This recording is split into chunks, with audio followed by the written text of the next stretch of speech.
Nobody tells you that the worst season of your life is often the construction site of your next one. You think you're falling apart. You're not. You're being taken apart, deliberately, piece by piece, by forces that have already decided you're meant for more than the life currently breaking down around you. The collapse you're experiencing isn't punishment, it's preparation. And the people who underestimated you, the ones who counted you out, who smiled to your face and waited for your fall, they have no idea what's being assembled in the silence. Watch closely. Here are the first signs. Sign 1. The people who used to drain you have started disappearing on their own. You didn't cut them off. You didn't write the dramatic message or stage the confrontation. They just faded. The calls slowed. The plans stopped getting made. The energy that used to flow between you quietly went cold. And for a while it felt like rejection, like something was wrong with you, like you were being abandoned at the exact moment you needed people most. Understand this clearly. When the universe is rebuilding you, it removes people before you have the strength to remove them yourself. It does the work you're too loyal, too soft, or too tired to do on your own. Loyalty to the wrong people is the most expensive habit a person can carry. And most people pay that bill for years without ever reading the receipt. They stay attached to relationships that drain them dry because leaving feels like failure, because they confuse history with value, because they'd rather suffer something familiar than risk something unknown. So the universe intervenes. It thins the herd for you. It creates the distance you couldn't create yourself. So when someone exits your life during your hardest season, stop chasing them down the street. Stop sending the message that says, "Did I do something wrong?" The ones who leave when you're being rebuilt were never going to survive the version of you that's coming. They knew the old you. The old you was useful to them, predictable, available, easy to manage, easy to take from. The new you is a stranger they can't control, and control was the entire foundation of the relationship, whether they'd admit it or not. Let them go without explanation. The space they leave behind isn't empty. It's reserved for people who match the person you're becoming, not the person you're recovering from. Every exit is making room. Every goodbye you didn't ask for is a door opening somewhere you can't see yet. Stop mourning subtractions that are actually additions in disguise. Sign 2. Things you used to tolerate now make you physically uncomfortable. The job that used to be fine, the conversations that used to be whatever, the disrespect you used to absorb with a shrug and a quiet swallow. Suddenly you can't sit in any of it anymore. Your body rejects it before your mind catches up.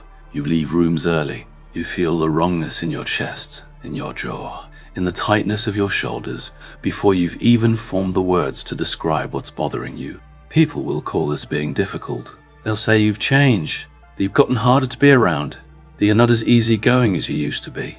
Take that as confirmation, not criticism.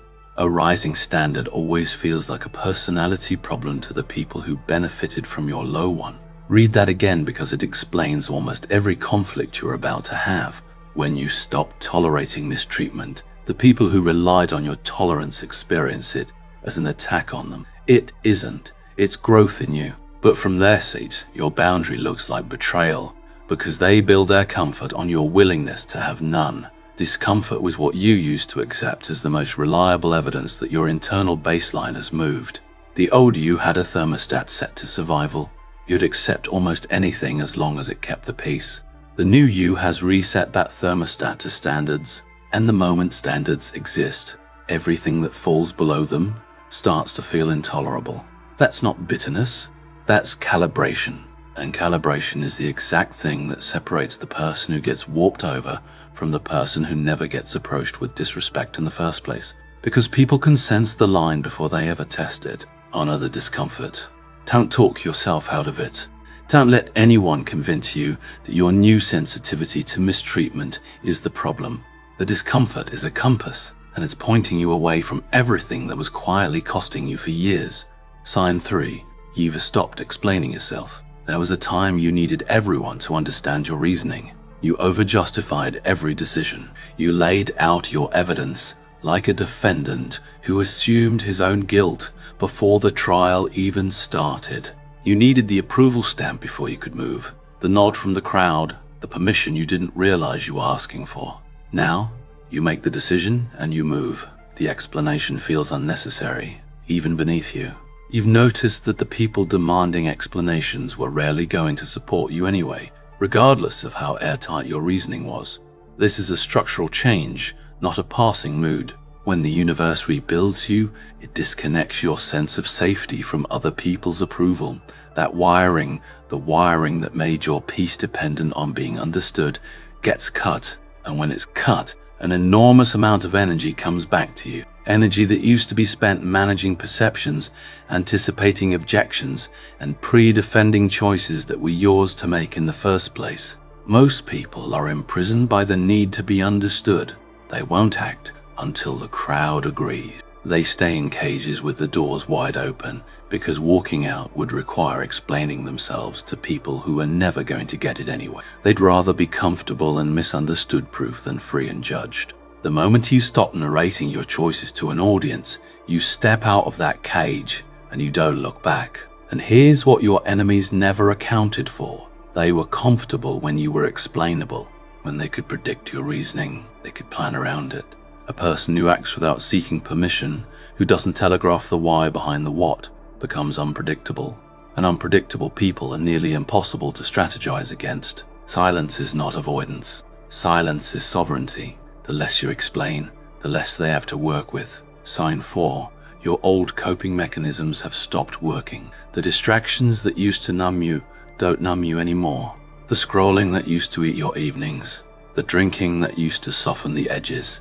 The endless background noise you used to fill every silence with, it's lost its effect. You reach for the old escape and it doesn't take. The volume's the same, but it doesn't drown anything out. This feels like a malfunction, like something inside you is broken. It's actually the opposite. It's a feature being switched on. The universe disables your exits when it needs you to stop running and start building. As long as the escapes work, you'll keep using them. And as long as you keep using them, you'll never sit still long enough to face what actually needs facing. So the escapes get taken away. Comfort was the cage all along. And the fact that comfort no longer comforts means the cage door has quietly come off its hinges.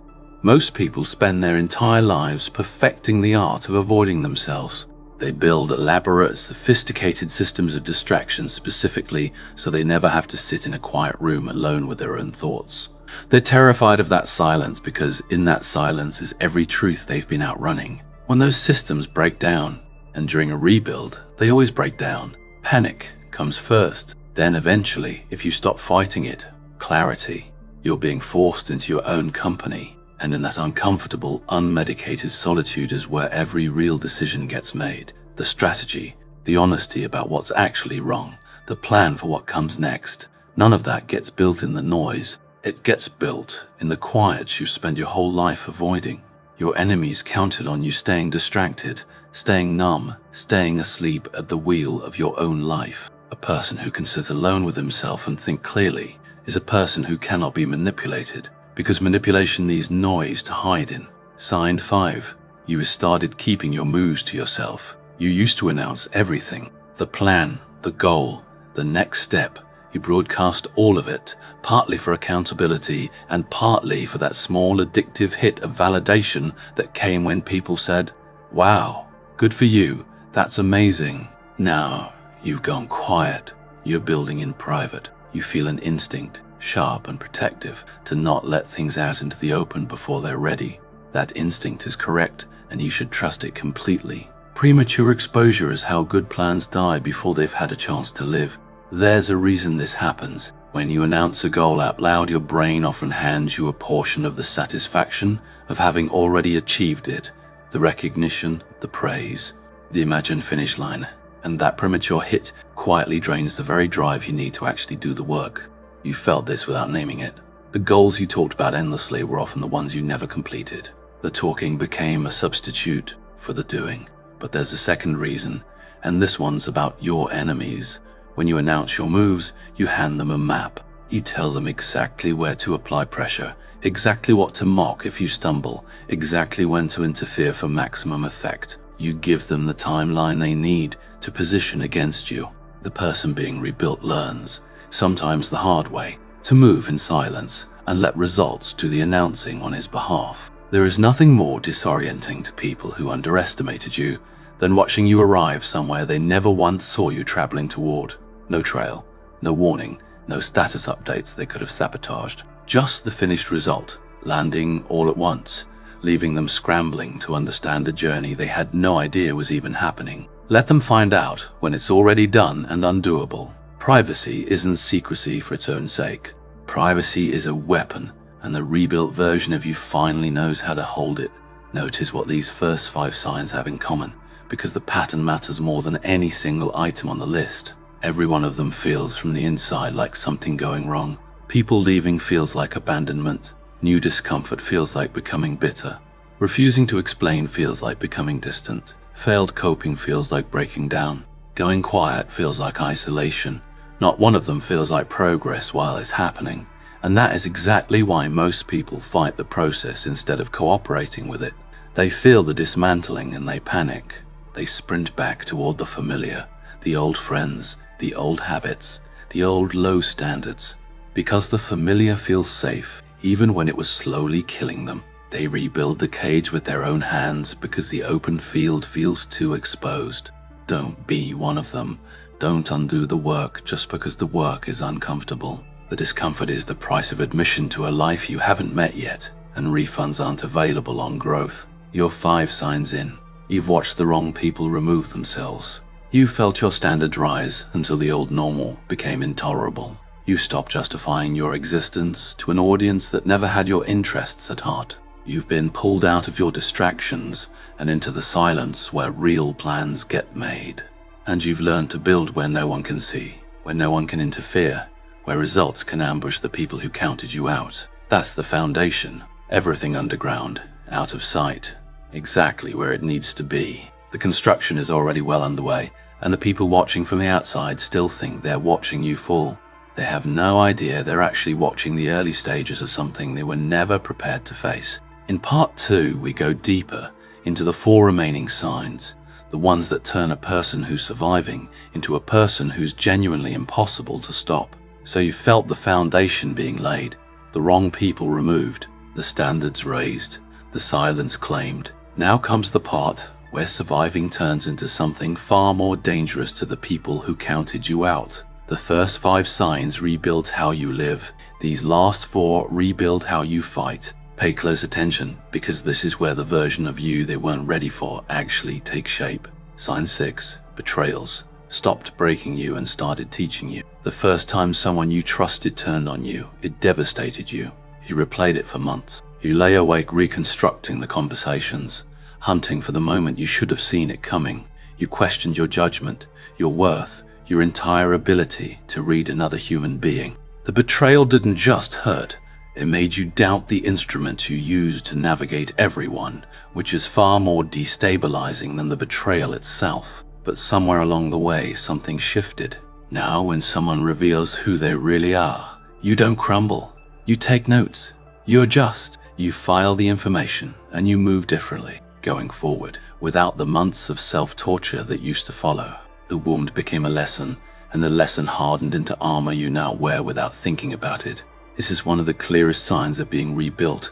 Betrayal loses its power to destroy you and becomes pure data. Someone shows you who they are, and instead of arguing with the evidence, instead of making excuses for them, instead of giving them the benefit of a doubt they didn't earn, you simply believe them the first time. You stop handing out second and third and fourth chances to people who used the first one to cut you. You stop auditioning people who already failed the role. Your enemies relied on your willingness to be fooled twice. They counted on your good nature, your tendency to forgive, your discomfort with cutting people off. They built their approach around the assumption that they could hurt you, apologize, and reset the board to keep hurting you. A person who learns permanently from a single betrayal demolishes that entire strategy. You can't be repeatedly exploited by someone whose pattern you've already memorized. You didn't get colder, you got educated. An education that costs you something never leaves. It's burned in, permanent, and it's now standing guard at every door you used to leave open. I've developed a brutal relationship with your own time. You used to give your hours away like they were worthless. The favor you didn't want to do but did anyway. The meeting that had no purpose and no end. The person who took 3 hours to say what could have been said in 3 minutes, while you nodded politely and watched your evening evaporate. You allowed all of it because saying no felt rude, because being needed felt like being valued, because you hadn't yet understood what you were actually spending. Now you guard your time like it's the only currency you have, because you finally understood that it is. Money lost can be earned back. Reputation damaged can be rebuilt. Time is the one resource with no refund, no replacement, and no way to manufacture more of it. The rebuilt version of you treats every single hour as non-refundable, because it is, and that one realization changes how you say yes and how often you say no. This shift looks selfish to the people who profited from your old generosity. The ones who treated your time as a free, unlimited, always available resource will resent the meter you finally installed. They'll call you distant. They'll say you've gotten too important for them. Let them say it. Let them resent it all they want. Every yes you give to something that doesn't matter is a no to something that does. That trade was always happening. You just weren't conscious of it before. The most successful people alive are not more talented than everyone around them. Many are not smarter, not more gifted, not more naturally capable. They are simply more ruthless about where their attention goes. They learn to protect their focus the way a fortress protects what's inside its walls, and nothing gets through without paying the entry fee. And here's the part that concerns your enemies. When you start protecting your time aggressively, you stop being available for the small drama they use to derail you. The petty conflicts, the manufactured emergencies, the bait designed to pull you off course and waste your energy. You simply don't have the hours to spare anymore. They throw the hook, and you don't even look at it. Your focus becomes a fortress, and the people who relied on distracting you find the gates closed. Sign 8. Your fear has changed its address. You used to fear failure above almost everything. The fear of trying and falling short, of looking foolish, of putting yourself out there and watching it not work. That fear governed your choices quietly in the background, deciding what you'd attempt and what you'd talk yourself out of. Now, increasingly, you fear something else entirely. You fear staying the same. The thing that keeps you up at night is no longer, what if I try and it doesn't work? It's what if I wake up 5 years from now in exactly the same place I'm standing today? This is a profound reversal, and it rewires everything about how you operate. When the fear of stagnation outweighs the fear of failure, action stops being optional. You move not because you found a burst of courage, but because standing still has quietly become the more terrifying outcome. The same engine that used to keep you frozen now drives you forward, because it's pointed at a different threat. Most people are governed their entire lives by the fear of looking foolish. It keeps them small, safe, and stuck in place, choosing the slow disappointment of never trying over the sharp risk of trying and missing. They tell themselves they're being wise, being patient, being realistic, but underneath the language, it's just fear wearing a more respectable outfit. The universe rebuilds you by relocating that fear, by making the comfortable, unchanging path feel more dangerous than the uncertain one. Once that switch flips, you become willing to take risks the old you would have rejected in seconds without a second thought. The leap that used to look reckless now looks necessary. The bet that used to look insane now looks like the only sane move available. And here is what your enemies never planned for. A person who is more afraid of mediocrity than of failure will outwork, outlast, and outmaneuver people who are still playing it safe. Their caution becomes your runway. While they protect what they have, you build what they're afraid to reach for. Their fear of looking foolish is the exact gap you accelerate through. Sign 9. You've stopped needing the outcome to be guaranteed before you begin. The old you waited for certainty. You needed to know it would work before you'd commit the effort. You wanted the map, the guarantee, the proof laid out in advance, and because life almost never offers those things up front, you stayed frozen, mistaking your hesitation for wisdom, your paralysis for prudence. You called it doing your research. You called it waiting for the right time. But underneath the labels, you were simply refusing to move until someone handed you a certainty that was never coming. The rebuilt you moves before the guarantee arrives. You've learned through everything you've survived that certainty is something you build through action, not something you receive before it. You bet on yourself without the odds printed on the ticket. You start before you're sure, because you finally accepted that sure is a destination you reach by walking, not a permission slip you receive at the gate. This is the final and most important sign, because it's the foundation every other sign stands on. People who require guarantees never start, and people who never start never win, not once, not ever. The entire game is closed to them, not because they lack ability, but because they're waiting at a door that only opens from the other side, the side you reach by stepping through without knowing what's there. When you become willing to act in the absence of certainty, you unlock an entire category of life that's invisible and inaccessible to everyone still demanding proof. A category reserved exclusively for people who can tolerate not knowing how the story ends and move anyway. Your enemies expected you to wait. They expected you to hesitate, to need permission, to require proof, to freeze at the edge the way you always used to. They built their entire underestimation of you on the assumption that you'd stay paralyzed. A person who walks into uncertainty on purpose is a person they cannot predict, cannot prepare for, and cannot stop. Every single one of them feels, from the inside, like something going wrong. The people leaving, the discomfort, the failed escapes, the isolation, the relocated fear, the willingness to move without a guarantee. From within the experience, the rebuilding is almost indistinguishable from a breakdown, and that's the part nobody warned you about. You will not feel powerful while this is happening. You will feel lost, exposed, and frequently like you're failing at a life you used to manage just fine. That feeling is not evidence that you're broken. It's evidence that the old structure is being torn down to make room for something it could never have held. They studied the old you. They learned your patterns, your weak points, your predictable reactions.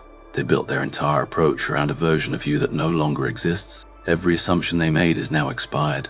The buttons they used to push don't connect to anything anymore.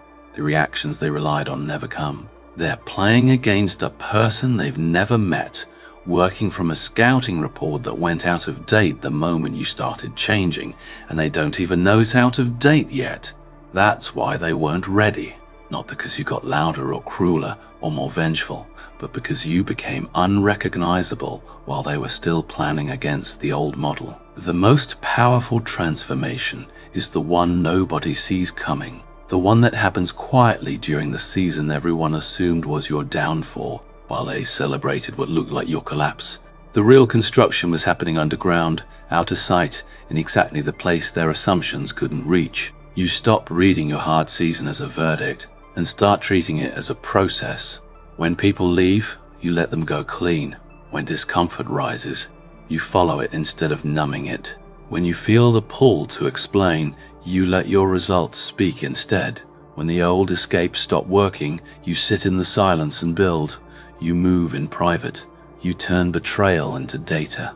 You guard your time without apology.